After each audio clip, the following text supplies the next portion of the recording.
السلام علیکم ورحمۃ اللہ وبرکاتہ۔ محترم ناظرین، بہنوں اور بھائیوں، آج کی اس مختصر نشست میں یہ عرض کرنا چاہتا ہوں کہ کلالہ کسے کہتے ہیں۔ کلالہ دو قسم کے ہیں۔ قرآن کریم کی چوتھی سورۃ النساء کی آیت نمبر 12 میں ایک کلالہ کا ذکر ہے، اور دوسرے کلالہ کا ذکر سورۃ النساء کی آیت نمبر 176 جو آخری آیت ہے اس میں ذکر ہے۔ کلالہ کی میراث اس کے ورثاء میں کیسے تقسیم ہوتی ہے، اس حوالے سے میں نے اصحاب الفروض یا ذوی الفروض کے عنوان سے جو ویڈیو بنائی تھی اس کے اندر ذکر ہے۔ اس کا لنک میں نے ویڈیو کی ڈسکرپشن میں بھی دے دیا ہے۔ لیکن سوال یہ ہے کہ کلالہ کہتے کسے ہیں،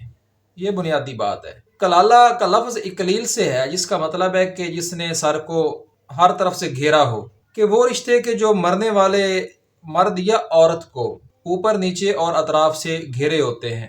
اوپر سے مراد اصل ہے جس میں والدین آ جاتے ہیں، اور نیچے سے مراد فرع ہے جس میں اولاد آ جاتی ہے، اور طرفین یا اطراف سے مراد اخوہ ہیں، یعنی جس میں بہن اور بھائی آ جاتے ہیں۔ اور تینوں قسم کے بہن بھائی باپ شریک، یعنی ایک شخص کی دو بیویاں ہیں تو ان دونوں کی اولاد آپس میں باپ شریک، جس کو الاتی بہن بھائی کہتے ہیں اصطلاح میں،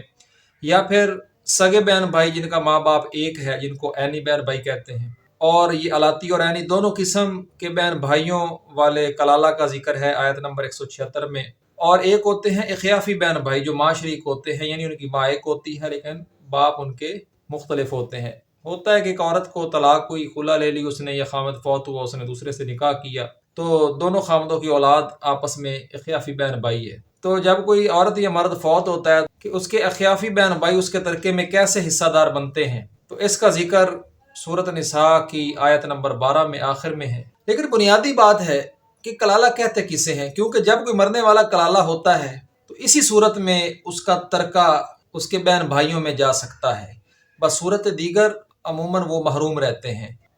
ترکہ جو ہے وہ صرف اولاد میں اور ماں باپ میں ہی تقسیم ہو جاتا ہے، ذوی الفروض کی حیثیت سے یا اسبا کی حیثیت سے۔ ذوی الفروض اور اسبا دونوں پر الگ الگ میں نے ویڈیوز بنائی ہیں، جیسا کہ میں نے عرض کیا کہ لنک میں نے ڈسکرپشن میں دے دیے ہیں، آپ ان کو بھی ملاحظہ کر سکتے ہیں۔ تو مرنے والا اگر کلالہ ہوگا تو بہن بھائی اس کے ترکے میں حصہ دار ہوں گے، بصورت دیگر وہ محروم ہوں گے۔ اب لفظ کلالہ کے بارے میں جس بات پر صحابہ کرام کا اتفاق تھا، حضرت ابوبکر صدیق رضی اللہ تعالیٰ عنہ، حضرت عبداللہ بن مسعود، حضرت زید بن ثابت رضوان اللہ علیہم اجمعین، کہ جن کے بارے میں رسول اللہ صلی اللہ علیہ وآلہ وسلم نے فرمایا علم الوراثت کا جو علم ہے، علم الفرائض جو ہے، اس کے سب سے ماہر میرے صحابہ میں زید بن ثابت ہے۔ تو سب اس بات پہ متفق ہیں کہ کلالہ کا مطلب ہے من لا ولد لہ ولا والد، کہ جس کا نہ ولد ہو نہ والد ہو۔ اب اس کا ترجمہ اکثر مفسرین نے یہ کر دیا کہ جس کے نہ ماں باپ ہو نہ اولاد ہو، اور اکثر مفسرین میں اس حوالے سے اختلاف ہے۔ آیا کہ کلالہ کے والدین میں اس کے باپ کے ساتھ اس کی ماں بھی شریک ہے؟ آیا کہ کلالہ جب کوئی مرد عورت فوت ہوتا ہے تو اس کی اولاد میں اس کے بیٹوں کے ساتھ اس کی بیٹی بھی شامل ہے؟ تو یہ ایک بحث طلب بات ہے۔ اکثر ترجمہ اس کا کر دیا جاتا ہے من ولد لہ ولا والد، کہ جس کے والدین بھی نہ ہوں اور اولاد بھی نہ ہو، تو اس صورت میں مرنے والا یا مرنے والی کا ترکہ جو ہے اس کے بہن بھائیوں میں چلا جاتا ہے، چاہے وہ تینوں قسموں میں سے کسی بھی قسم سے تعلق رکھتے ہوں، وگرنہ نہیں جاتا۔ کہ کلالہ اسے کہتے ہیں کہ جب کوئی مرد یا عورت فوت ہوتا ہے، اس کے والدین میں اس کا والد نہ ہو اور دادا بھی نہ ہو، اس کی اولاد میں اس کا بیٹا نہ ہو، حتیٰ کہ اگر بیٹا ایک ہی تھا وہ فوت ہو گیا تو پھر اس کا پوتا بھی نہ ہو، یعنی والدین اور اولاد میں کوئی بھی ذکور نہیں ہے، کوئی بھی مذکر نہیں ہے۔ مرنے والا مرد یا عورت یہ ہو سکتا ہے، یہ ممکن ہے کہ اس کی ماں بھی زندہ ہو اور اس کی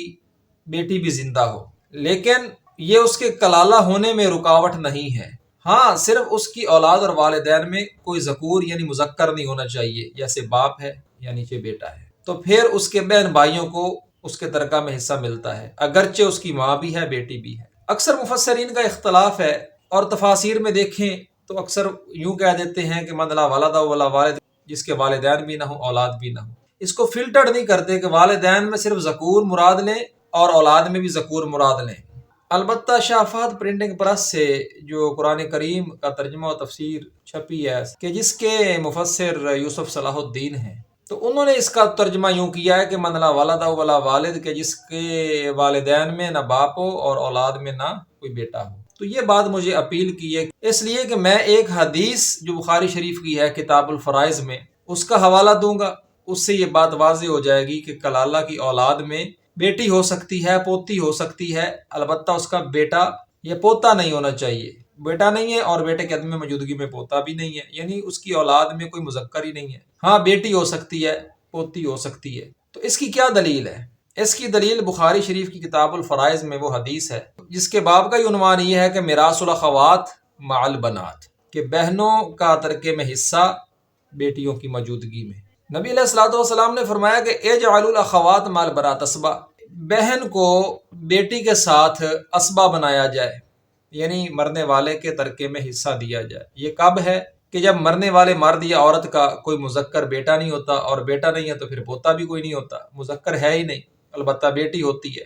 تو رسول اللہ صلی اللہ علیہ وسلم نے فرمایا کہ اگر مرنے والے کی اس صورت میں کوئی بہن ہے تو بیٹی کو، اگر ایک بیٹی ہے، اس کے ترکے سے نصف دینے کے بعد، یا اس کی دو بیٹیاں ہیں تو 2/3 ثلثان، 2/3 2/3 ان میں تقسیم کر دینے کے بعد جو ایک حصہ بچے گا وہ اس کی بہن کے پاس چلا جائے گا۔ اور اس کی عملی مثال بھی موجود ہے بخاری شریف کی کتاب الفرائض میں، حدیث حذیل بن شرجیل میں حضرت عبداللہ بن مسعود رضی اللہ تعالی عنہ کے پاس ایک مسئلہ لایا گیا کہ ایک مرنے والے کی ایک بیٹی ہے اور پوتی ہے، اور ان کے علاوہ اس کی ایک عینی بہن ہے، یعنی سگی بہن ہے، تو ان میں اس مرنے والے کا ترکہ کیسے تقسیم ہوگا؟ تو انہوں نے فرمایا کہ بیٹی کو اس مرنے والے کے ترکہ سے 1/2 یعنی نصف دیا جائے، اور اس میں سے چھٹا حصہ اس کی پوتی کو دے کر 2/3 پورا کر دیا جائے، کہ جو قرآن کریم کہتا ہے کہ اگر 2 بہنیں ہوں تو ان کو 2/3 میں شریک کیا جائے۔ تو پوتی کو بھی جو ہے وہ بیٹی کے درجے میں انہوں نے اس طرح سے شریک کر دیا کہ بیٹی کو نصف مل گیا چونکہ ایک ہی تھی، اور اس کے بعد چھٹا حصہ 1/6 پوتی کو دے دیا، 1/6 اور 1/2 ملے تو یہ 2/3 ہو گئے، اور جو باقی تھا تیسرا حصہ 1/3 رہ گیا اس کے ترکے کا، وہ اس کی بہن لے گئی بطور اسبا۔ تو عبداللہ بن مسعود رضی اللہ تعالیٰ عنہ نے اس طرح سے اس مرنے والے یا مرنے والی کے ترکے کی تقسیم فرمائی۔ اب اس سوال کا جواب اسی میں ہے کہ آیا کہ کلالہ وہ ہوتا ہے کہ جس کی اولاد نہ ہو، یعنی اس میں بیٹا بھی بیٹی بھی کوئی بھی نہ ہو، پوتا پوتی کوئی بھی نہ ہو، یا کلالہ وہ ہوتا ہے کہ جس کی اولاد میں صرف مذکر نہ ہو، مؤنث ہو سکتی ہے؟ تو دیکھیے، اگر بیٹی کے ساتھ بخاری شریف کی کتاب الفرائض میں اجعلوا الاخوات مع البنات اسبا والی اس حدیث میں یہ بات پتہ چل رہی ہے کہ حضرت عبداللہ بن مسعود رضی اللہ تعالی عنہ نے مرنے والے کی یا مرنے والی کی بیٹی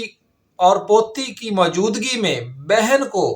بھی حصہ دیا بطور اسبا، اس لیے کہ اس مرنے والے یا مرنے والی کا کوئی مذکر بیٹا نہیں تھا، کوئی پوتا بھی نہیں تھا، تو لہٰذا بیٹی جو ہے مرنے والے کے کلالہ ہونے میں، طرفین کو حصہ لینے میں رکاوٹ نہیں بنتی۔ لہٰذا مرنے والا شخص تب بھی کلالہ کہلائے گا کہ اگر اس کی بیٹی ہے یا کوئی پوتی ہے۔ صرف اسی بنیاد پر ہم اس کو کلالہ کہیں گے کہ فرع میں کوئی اس کا مذکر نہیں ہے، یعنی نہ اس کا بیٹا ہے نہ پوتا ہے، اور اسی طرح اس کا باپ اور دادا بھی نہیں ہونا چاہیے۔ ماں ہو سکتی ہے، دادی بھی ہو سکتی ہے، نانی بھی ہو سکتی ہے۔ اب اس کی کیا دلیل ہے کہ مرنے والے مرد یا عورت کی اصل یعنی والدین میں صرف مذکر کا یعنی اس کے والد کا نہ ہونا ہی اس کو کلالہ بنا دیتا ہے؟ ہاں اس کی ماں ہو سکتی ہے، ماں کا ہونا اس کے کلالہ ہونے میں رکاوٹ نہیں ہے۔ تو اس کی دلیل قرآن کریم کی 4 سورۃ النساء کی آیت نمبر 12 میں ہے، کہ جس میں اللہ تبارک و تعالیٰ والدین کا مرنے والے کے ترکے میں حصے کے متعلق بتاتے ہیں، اور تیسری صورت جو بتاتے ہیں وہ یہی ہے، یعنی فَإِن لَّمْ يَكُن لَّهُ وَلَدٌ وَوَرِثَهُ أَبَوَاهُ فَلِأُمِّهِ الثُّلُثُ وَإِن كَانَ لَهُ إِخْوَةٌ فَلِأُمِّهِ السُّدُسُ، یعنی اگر مرنے والے مرد یا عورت کی اولاد نہیں ہے تو ماں اور باپ دونوں وارث بنیں گے اس کے ترکے کے، اور ماں کا حصہ جو ہے وہ بڑھ جائے گا، 1/3 اس کو ملے گا اور باقی باپ کو ملے گا۔ لیکن اس کے بعد آگے چل کے پھر فرما دیا کہ ان کان لہ اخوۃ، لیکن اگر اس مرنے والے مرد یا عورت کے بہن بھائی بھی ہیں، فَلِأُمِّهِ السُّدُسُ، تو اس کی ماں کا حصہ پھر تیسرا نہیں رہے گا، پھر دوبارہ سے وہ چھٹا ہو جائے گا، یعنی کم ہو جائے گا، جس کو حجب نقصان بھی کہتے ہیں اصطلاح میں، کہ بہن بھائیوں نے مرنے والے کے یا مرنے والی کے بہن بھائیوں نے اس کی ماں کا حصہ جو ہے اس کے ترکے میں کم کر دیا، 1/6 کر دیا، چھٹا حصہ، اور باقی جو 6 میں سے 5 حصے ہیں وہ کس کے پاس جائیں گے؟ باپ کے پاس۔ فرض کیجئے اگر باپ بھی نہیں ہے تو پھر وہ کدھر جائیں گے؟ یقینی بات ہے کہ بالاولیٰ وہی حقدار ہوں گے کہ جن کی موجودگی ماں کے ان حصوں کو کم کر رہی ہے، اور وہ مرنے والے یا مرنے والی کے بہن بھائی ہیں۔ باپ ہے تو باپ کے پاس جائیں گے کیونکہ وہ اس کے زیر کفالت ہیں۔ اگر باپ بھی نہیں ہے تو جنہوں نے حصوں کو کم کیا، صاف ظاہر ہے حصوں کے وارث بھی وہ بنیں گے۔ اگر اخیافی بہن بھائی ہیں تو پھر وہ قرآن کریم کی اس سورۃ النساء کی آیت نمبر 12 میں جو کلالہ ہے اس کے مطابق تقسیم کیا جائے گا ان میں، اور اگر وہ عینی یا علاتی ہیں تو پھر سورۃ النساء کی آیت نمبر 176 کے مطابق، جیسے اولاد میں آیت نمبر 11 میں ہے کہ ترکے کو اس طرح تقسیم کیا جائے فَلِلذَّكَرِ مِثْلُ حَظِّ الْأُنثَيَيْنِ کہ مردوں کو عورتوں سے دگنا دیا جائے، تو بہن بھائیوں میں بھی ایسے ہی آیت نمبر 176 میں، یعنی علاتی بہن بھائی ہیں جو بھائیوں کو بہنوں سے دگنا ملے گا۔ ایک بہن ہے تو اس کو ترکے سے نصف ملے گا، اگر دو بہنیں ہیں تو ثلثان 2/3 میں وہ شریک ہوں گی۔ تو یہ بحث میں گزشتہ ویڈیوز میں کر چکا ہوں۔ بہرحال to cut short in nutshell, قصہ المختصر، جو بات ہمیں واضح ہوئی وہ یہ ہے کہ کلالہ کے مرنے والے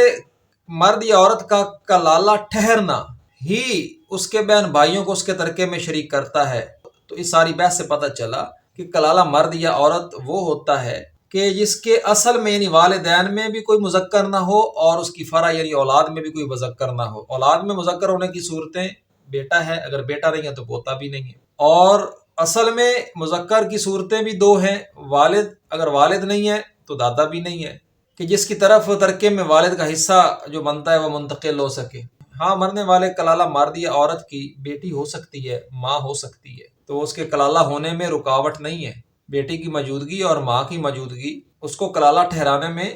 رکاوٹ نہیں ہے، کہ ماں اور بیٹی کی موجودگی میں بھی مرنے والے کے ترکے میں مرنے والے کے بہن اور بھائی حصہ دار بنتے ہیں۔ البتہ دادے کے معاملے میں اختلاف ہے کہ اگر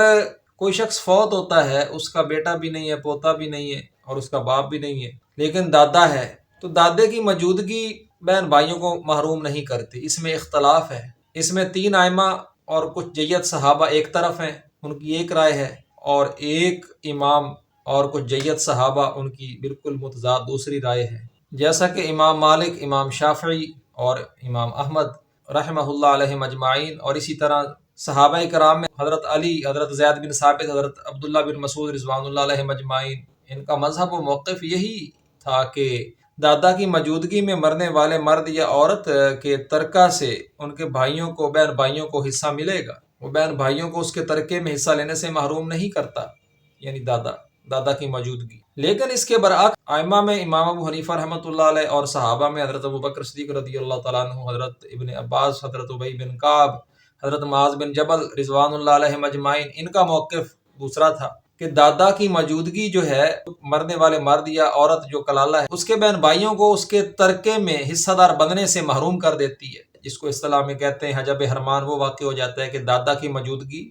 اطراف کو محروم کر دیتی ہے۔ لیکن راجع